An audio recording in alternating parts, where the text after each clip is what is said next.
Ko'rib turgan narsalar Nexia mashinasini nakinishligi. Akamiz ustaxonaga olib kirib tekshirgan ekanlar. Rulovoy ketgan, shuni hisobga chiqyapti ovoz deyishibdi. Nimaga unaqa deyishgan? Sababi mashinani yaqinda rullarini yumshatib bergan edi. Akamiz kelib turib shunaqa ovoz chiqyapti dedilar. Tekshirgan paytimizda nakinishligi ketib qolgan ekan. Almashtirib berdik. Muammosi yo'qoldi. Usta akalarimizdan ham Alloh rozi bo'lsin. Endi bilishmagan, adashishgan deb hisoblaymiz. To'g'risi meni oldimga ham juda ko'p keladi-da, yaqinda ish qildirdi, muammosi chiqyapti, ustidan ayibdi.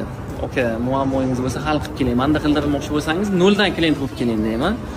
Internetlarda juda ko'p usta akalarimizni kuzataman. Bilmagan narsalarimiz bo'lsa o'rganaman. Bordiyu xato qilishadigan bo'lsa, o'zimga yaqin oladigan bo'lsam, odob bilan tushuntirib aytib qo'yishlikka harakat qilaman. Bir-birimizni aybimizni ochganimizdan ko'ra bir-birimiz kamchiligimizni yopganimiz yaxshi. Sababi bir kishining kamchiligini ochadigan bo'lsangiz, Alloh taolo sizni kamchiligingizni 2 barobar qilib ko'rsatib qo'yadi ommaga.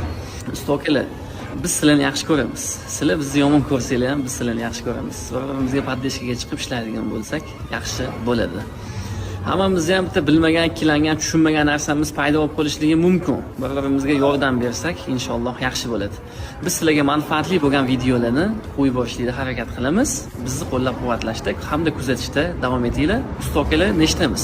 Kommentariyada yozib qoldiringlar. Joninglar sog' bo'lsin.